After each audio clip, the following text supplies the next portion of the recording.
Everybody, I want to talk to you about the central limit theorem, or I should say the central limit theorems. There's kind of two of them.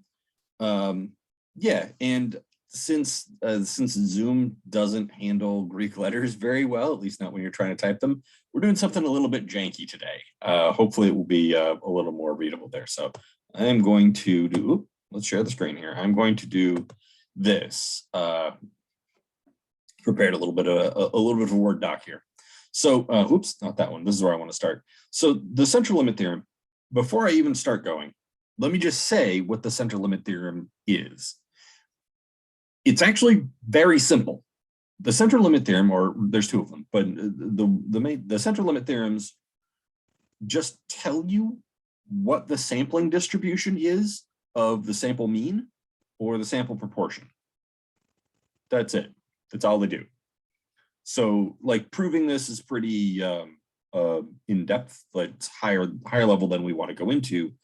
So all we have to remember is what it says essentially. So central limit theorem for means, the main central limit theorem is this one. But before I explain this, I want to switch over to Zoom here and go over something. Well, go over this. I don't think we've really talked about this yet, but distributions are typically named some capital letter, often capital X, right? That's the most common distribution named by a lot. And an individual element of that distribution is in the same letter but lowercase. So if I have a population distribution called capital X,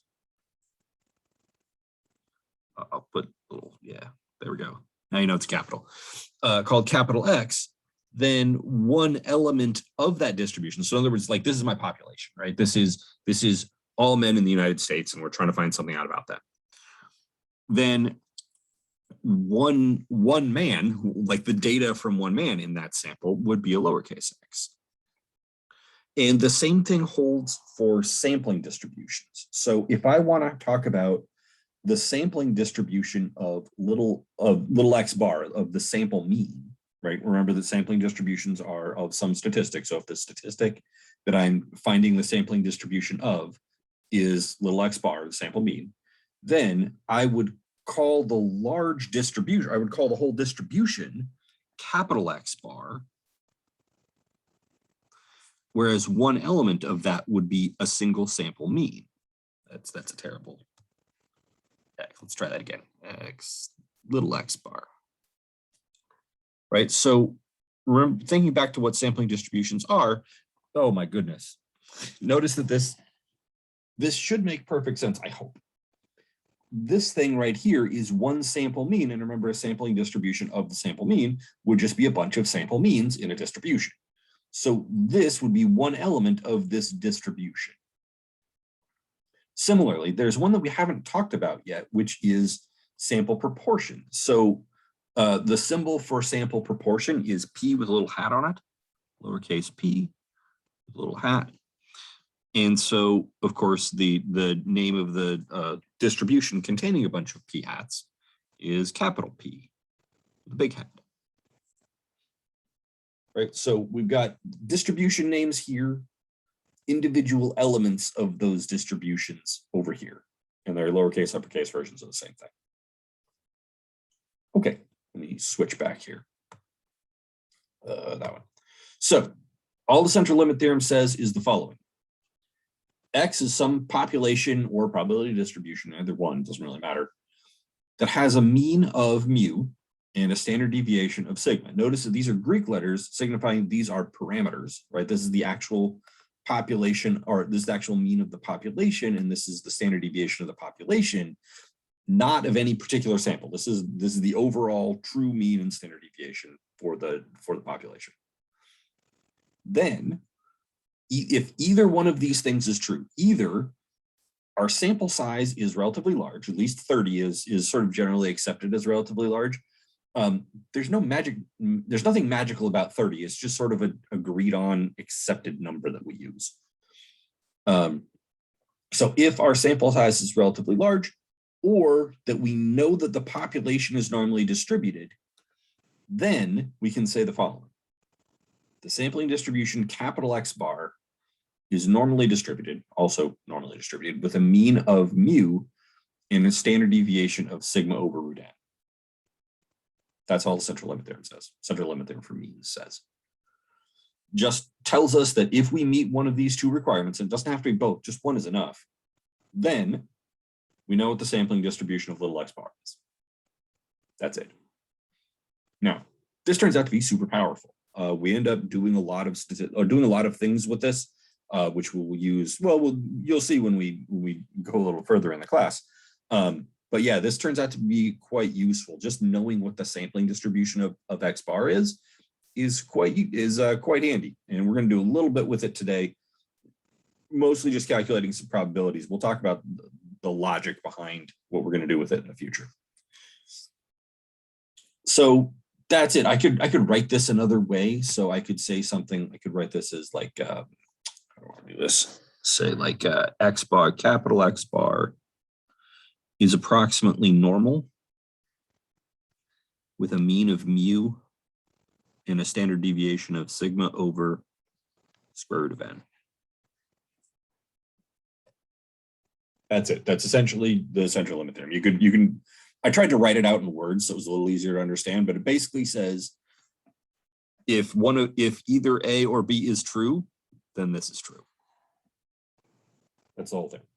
So we'll see how we're going to use that in a little bit. I'm gonna do the central limit theorem for proportions and next, just so they're next to each other in the video, and then we'll do examples of both of them. So there we go. That's the whole thing. There really isn't a whole lot to it. That wasn't supposed to happen. Let me just clear up all these drawings. All right. So central limit theorem for proportions is this. It's very similar. It says if capital X is a binomial random variable, so we're thinking it's like a population or a distribution, and it's got a probability of success p, like little p, then if two things are true, both n times little p is greater than or equal to 5 and n times 1 minus p is greater than or equal to 5, and the sampling distribution capital P hat is normally distributed with a mean of little p and a standard deviation of this thing, square root of p times 1 minus p over n. So let me write that in shorthand notation as well, and then talk about what it means, because this one's a little bit harder to understand, I think. So this says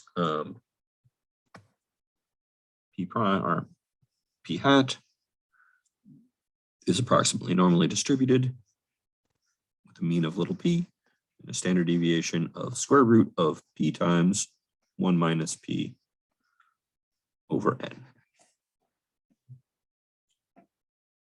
Close parentheses. Okay, this says that two things have to be true. This one, np is greater than or equal to 5, and this one, n times 1 minus p is greater than or equal to 5.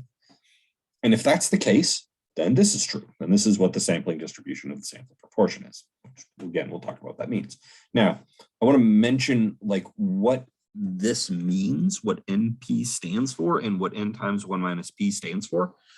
So p here is the proportion of successes in the population, or read a different way, the probability of success, right? If you pick a random, let's say, person who's going to say yes to whatever survey you're doing, p is the probability of success. If you multiply the probability of success times n, that gives you the expected number of successes, right? We talked about this when we were doing binomial distributions, where the expected number of successes is whatever the proportion of success is times the amount, times the sample size, right? If you think back to like a homework question I had, or was it a homework question or a test question? I don't remember which. Somebody was taking a multiple choice test, right? And they were just guessing. And there was a 1 in 4 chance of success because all of the test question, all of the questions had 4 options. And there were 20 questions on the test. How many questions do you expect this person to get right? Well, you expect them to get 5 right? If they're getting about a quarter of them right, and there's 20 questions on the test, you'd expect them to get about 5 correct. It's the most likely outcome. So n times p is expected number of successes, right? It's number of trials times proportion of success. n times 1 minus p is the expected number of failures.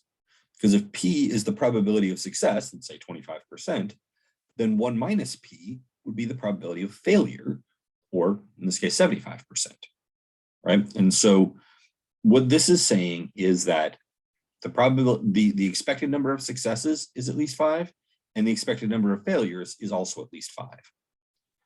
And that has to happen to make the sampling distribution approximately normally distributed. Now, I should mention this. The sampling distribution always has a binomial distribution for this, right? This is a binomial random variable where you have, all trials are independent, and n trials probability of success remains constant. All the stuff for binomial, or we're counting successes. Did I forget something in there? I might have forgotten something there. I don't remember for sure. But like, you can always use the binomial distribution for the number of successes rather than the proportion of successes. And I'll do a little bit of that one in the example just to show you that it's pretty much the same thing. It works the same either way. So central limit theorem for proportions is significantly less necessary than the central limit theorem for means. Because, no, that's not what I want with the mouse here. This is really all we have for determining the sampling distribution for the sample mean. Here, for the sampling distribution of the sample proportion, we could just use the sampling distribution of the number of successes, right? And that's just the binomial distribution. That's all that is. So this one's significantly less necessary. You can do this with binomial as well as normal. They both work fine. Okay, so I want to do a couple of examples. Starting here, I'm going to start with the central limit theorem for means example. So I've got my character here, Aria. She's a statistician and she wants to become a novelist. She's curious about the average length of best-selling novels in the US, so she takes a random sample of 50 novels from Amazon and finds that they have an average of 326 pages. Okay, now she doesn't know what the actual distribution of best-selling novels in the US is, right? That's why she's taking a sample, right? There would be, if she already knew what the average was, why would she bother taking a sample? She wouldn't. So she doesn't know this. But the average number of pages in the best-selling novel is 341, and they have a standard deviation of 68 pages. And that, by the way, is something I'm just making up. So don't take that as actual fact. I'm just totally making that up. Anyway, assuming this is true, can we use the central limit theorem to determine the appropriate sampling distribution in this case? So the thing I need to check is, this is for means, right? We're talking about the average length of, or average number of pages in a novel. So I need the central limit theorem for means. So I need to determine if A, the sample size is big, or we know that X is normally distributed, where X in this case is the distribution of novel lengths, or best-selling novel lengths. So I need either one of these to be true. Either the sample is big, or the sample, or the population distribution is normal. Okay, so we look at this and we say, all right, the sample size here was 50, so we're good. This is large enough for us to think that the sampling distribution is normal. Notice that at no point in here do we know that the actual distribution of best-selling novels in the US is normal. I never said that, right? And it's probably not, right? But I'm just saying that it has a mean and standard deviation of 341 pages and 68 pages. That does not mean that it's normally distributed with that mean and standard deviation, only that it has that mean and standard deviation, but we don't know what the distribution is. So we did not meet B, right? We did not meet this requirement, but we did meet this requirement, so we're okay. Everything's fine. We took a big enough sample, and so we're good. So the answer to part A here is yes, we can. Let me here put the answers all on a whiteboard. I've got this set up. Part A, yes. N equals 50, which is greater than 30. Oop, that's not how you spell which. which is large enough.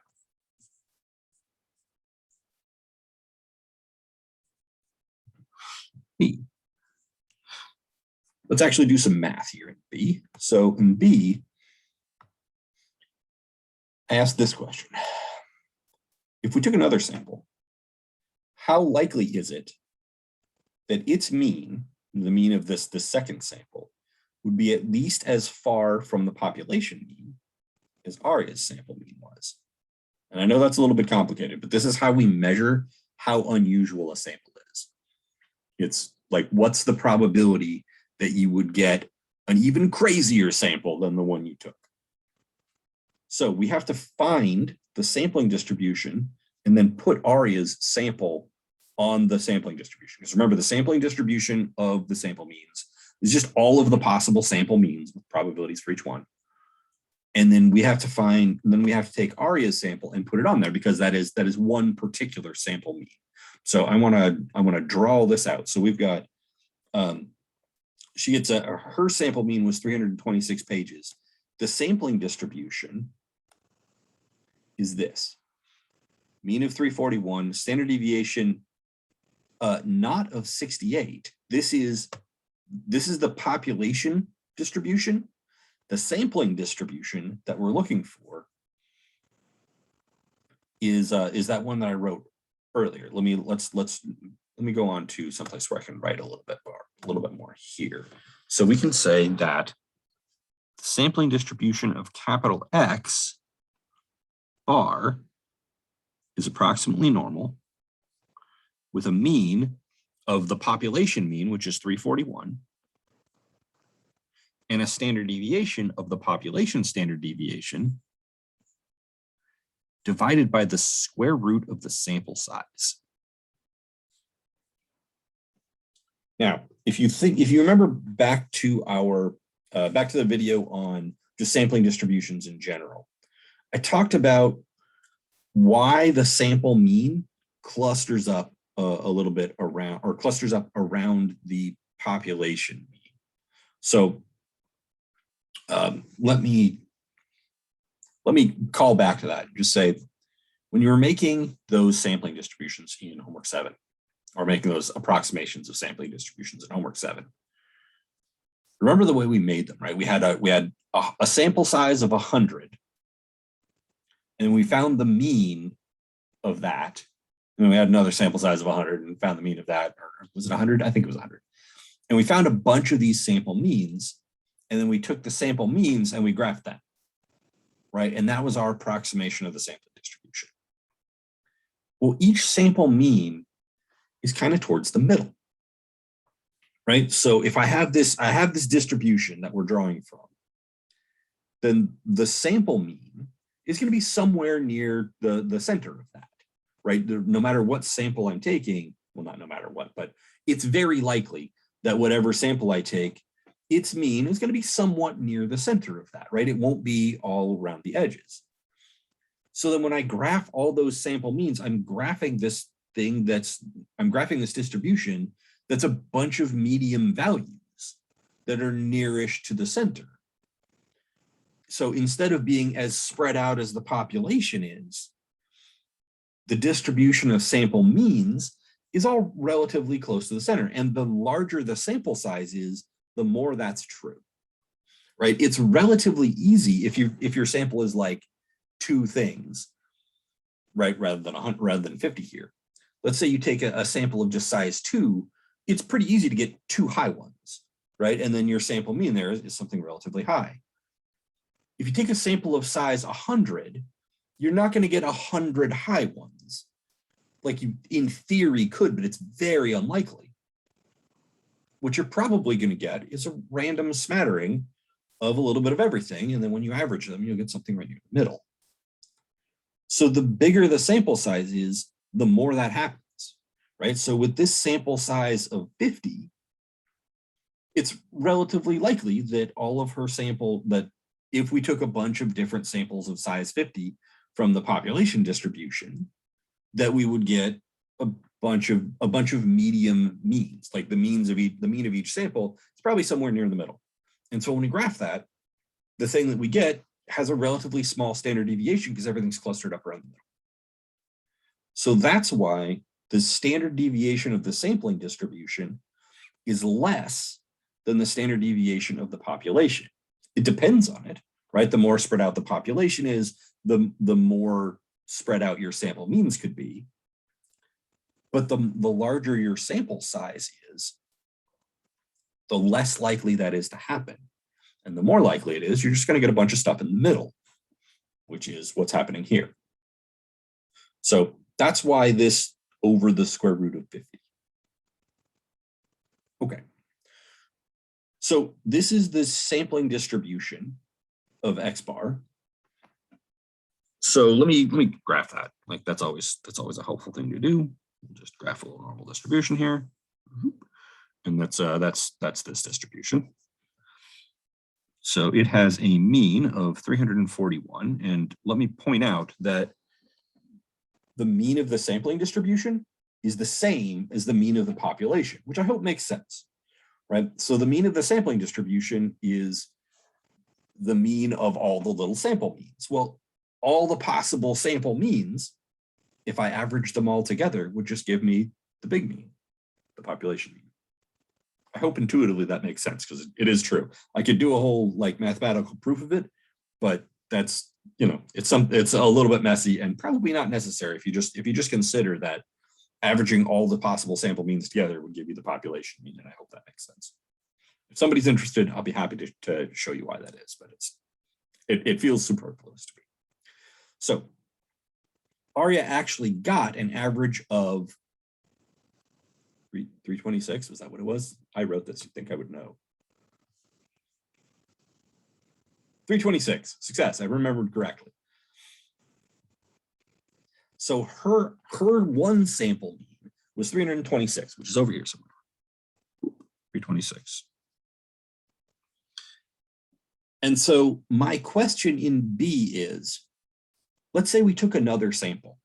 How likely is it that it would be further away from the sample, from the actual mean of the sampling distribution, or the mean of the population, than Arya's sample was? Well, okay, so further away from the mean would be this area over here. It could also be this area over here. Right, so this is 15 units that way. So anything more than 15 units this way, which would that be 356? So anything more than 356 as a sample mean, or as a sample mean, would also be further away, just in the opposite direction, but I didn't specify direction, it said further away. Right, so 326 is 15 units away. It happens to be below, but if you're more than 15 units above, that would also count. So what I want to do is I want to find this area. These two areas added together are the probability that if Arya took another sample of size 50, that she would get a mean that was less than 326 or more than 356, which is what the question was asking about.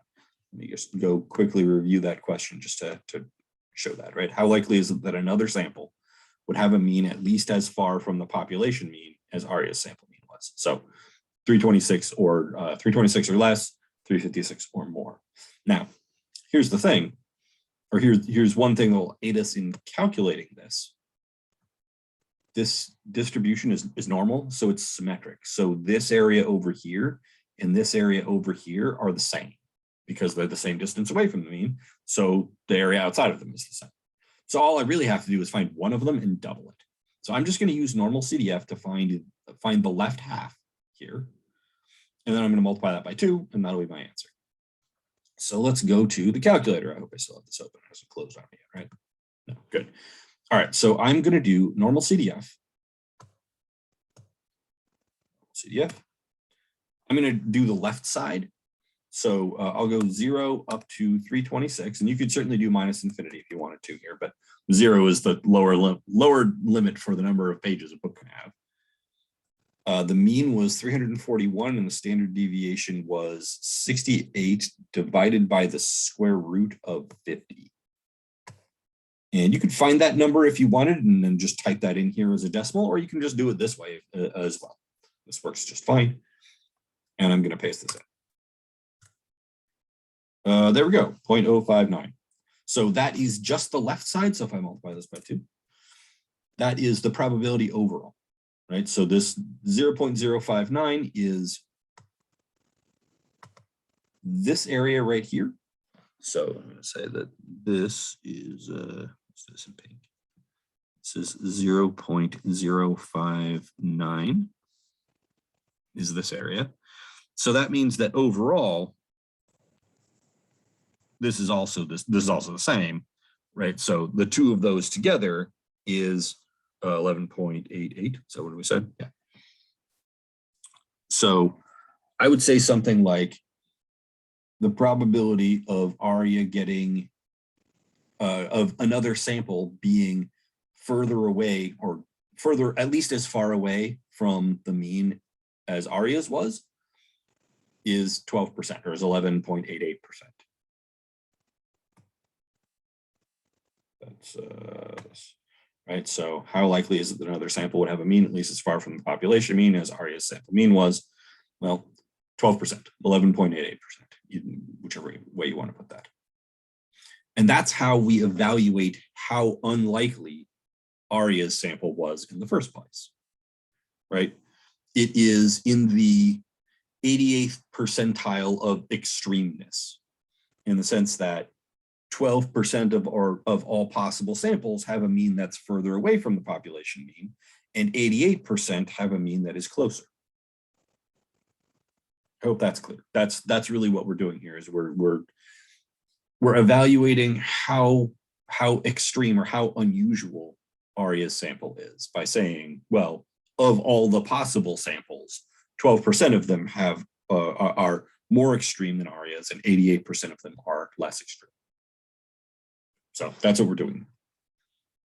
Okay, so let's do a proportion one. Great.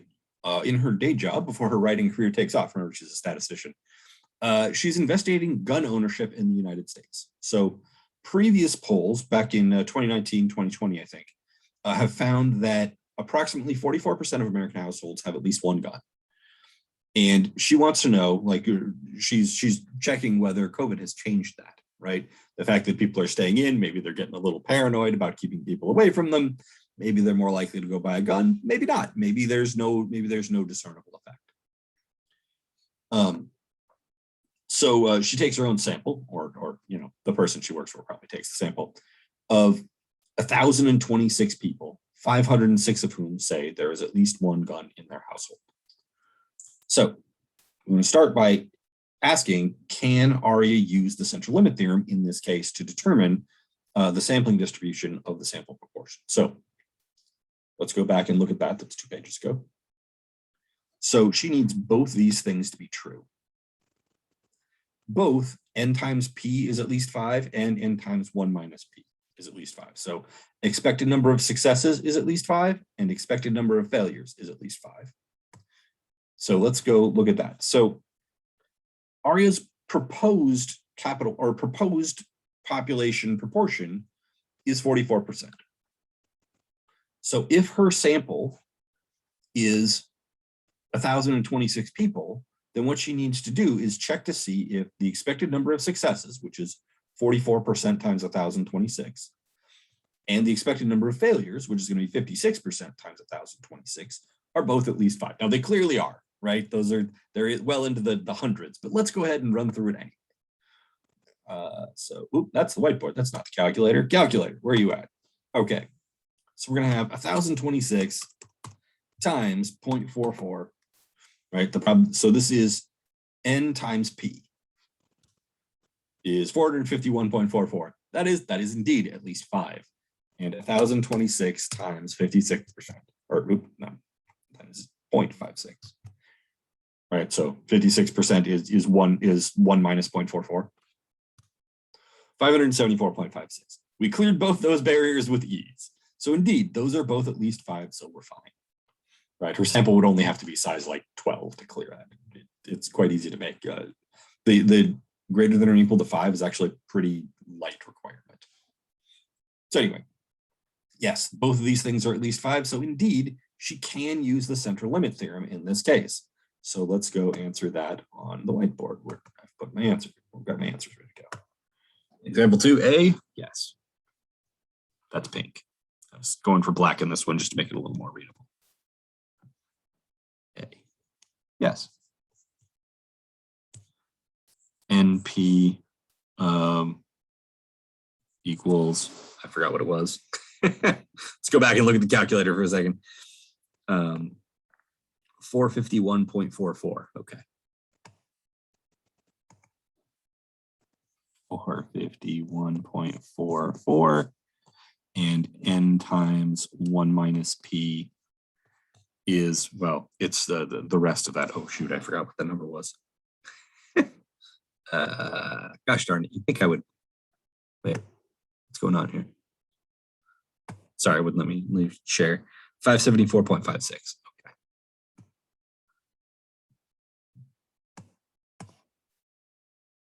$574.56. Both clearly at least 5. I think we can agree that those numbers are bigger than 5. Okay, so yes, you can use the central limit theorem. That's fantastic. We're going to do this both with the central limit theorem and also with binomial. So how likely is it that if the percentage of US households that contain a gun is still actually 44%, that Arya would get at least as many respondents saying their household has at least one gun as she did? That is, it sounds trickily worded, but this is the sort of thing we're going to deal with in stats, so let's start dealing with it. So if the percentage of US households that contain a gun is still 44%, which is the thing we were assuming, right? We assumed that P is 44%. So if that's actually the case, that P is 44%, then how likely is it that she would get as many people as said their household contains a gun as she did, or even more, right? That many or more. Well, so that is still a sampling distribution question. So let's use the central limit theorem to figure out what the sampling distribution is and see where her sample falls on that distribution. So, okay, so part B. This is, again, it's a tricky question with a fair amount of math in it. So we're going to say the sampling distribution of P hat is approximately normal with a mean of P and a standard deviation of square root of P times 1 minus P over N,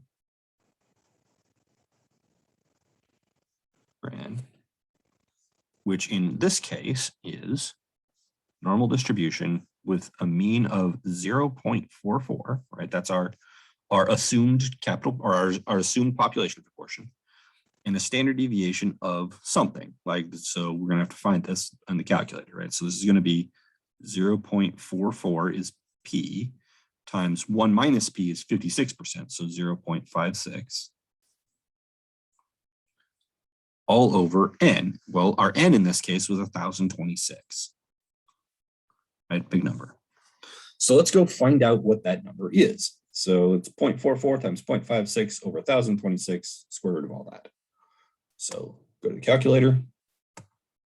So we're going to take the square root of 0.44 times 0.56 divided by 1,026. See what we get. 0.0155, let's say. Let's go back here and write that down. So this is N 0.44, 0.0155. Okay. So that's a pretty small standard deviation. That's only 1.5%, right? If we've got 44% for our P, and this is 1.5% for the standard deviation. So let's draw that and put her sample on there. So we draw this.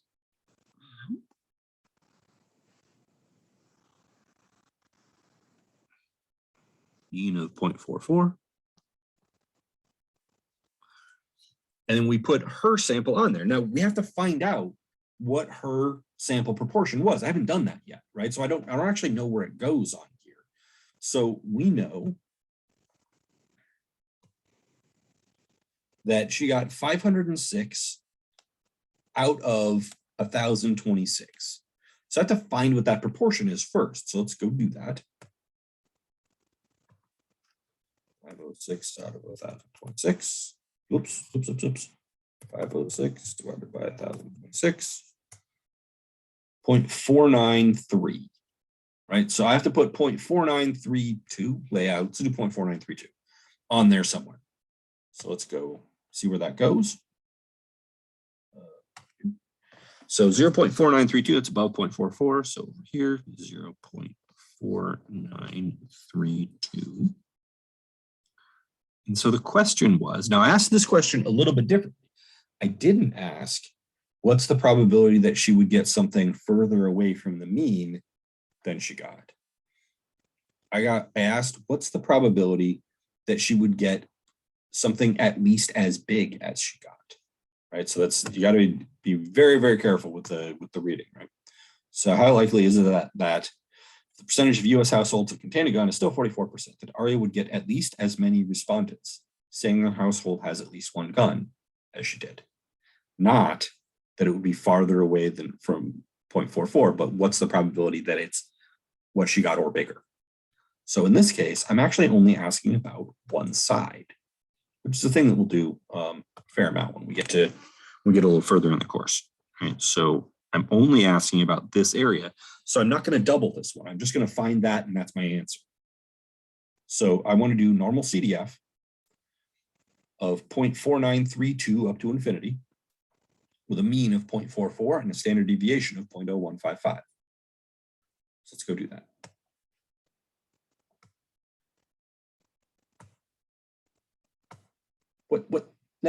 What's going on here? Get out of here. It's doing double clicking for me. I don't know why. So normal CDF of 0.4932 and up, big number, with a mean of 0.44 and a standard deviation of 0.0155. I think I got all those numbers right. And we get a very, very small number. I mean, I know 2.99 doesn't look like a small number, but this number isn't 2.99. It's 2.99 times 10 to the negative 4.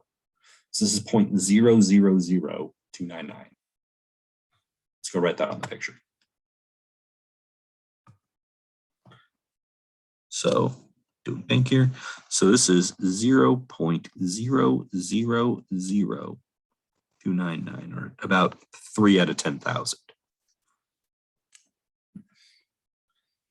So it's quite unlikely that, assuming that 0.44 is the correct population proportion, that Aria would get this sample, right? That's pretty strange, right? That's not a thing that you would expect to happen a lot. Now, maybe it was the fact that we were using the normal distribution rather than the binomial distribution, which this actually is, right? This is really just a normal approximation of the binomial distribution. Which is why you need these requirements, by the way, is if you have both this and this, then the normal distribution is a pretty good approximation of the binomial distribution, which is why we use it, or why we can use it. So let's do this with the binomial distribution as well. So I need another page. So this is B part 2, I guess. So here what I'm going to do is I'm going to say, I want to find the probability that X, the number of respondents saying yes, is at least 506 if our distribution was binomial distribution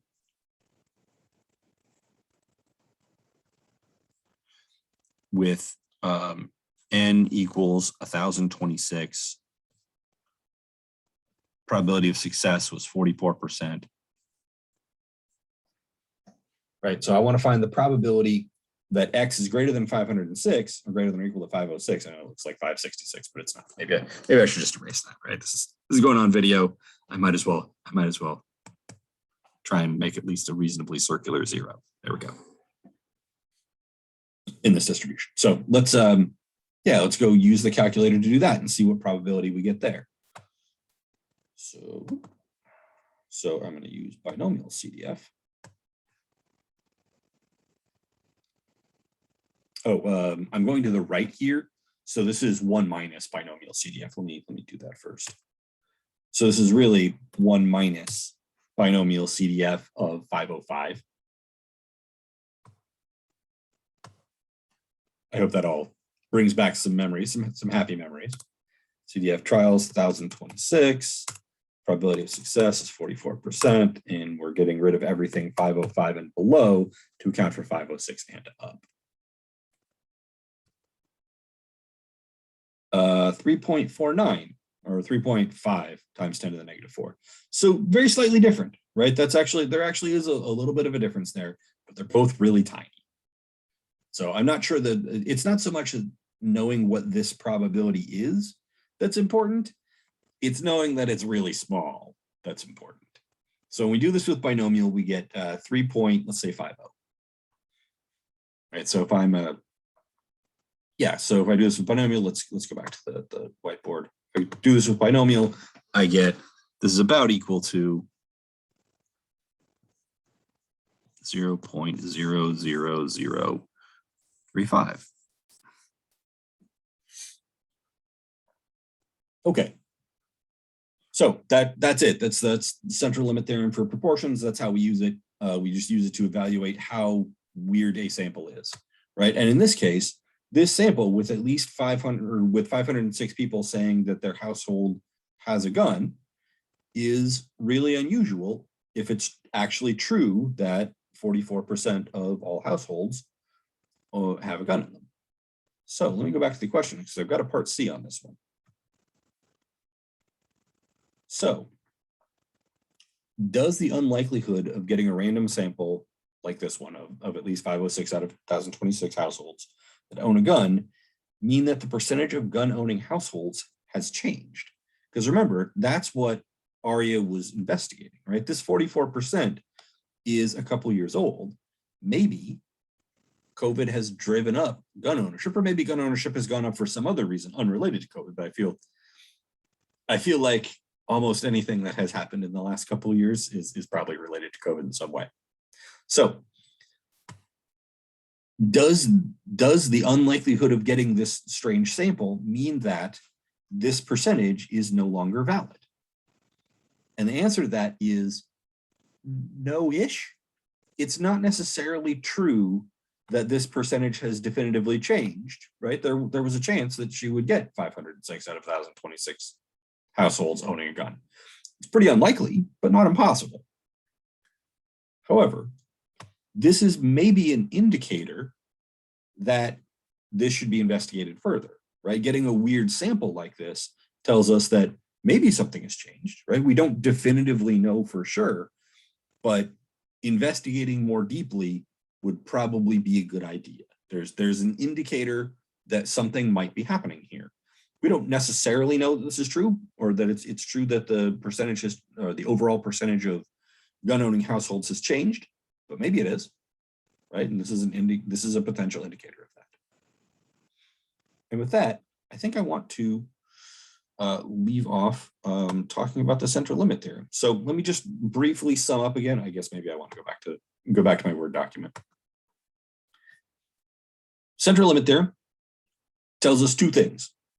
One of those things is about means, and then one is about proportions. Central limit theorem for means just tells us what the sampling distribution of X bar is. It tells us that if we meet one of these two requirements, either relatively large sample size or we know the population is normally distributed, then the sampling distribution of the sample mean, capital X bar, is normally distributed with a mean of the population mean, mu, and a standard deviation that is smaller than the population standard deviation by a factor of the square root of n. Right? It's still related to the population standard deviation, but it shrunk, and it shrinks more the larger the sample we take as. Clear out drawings.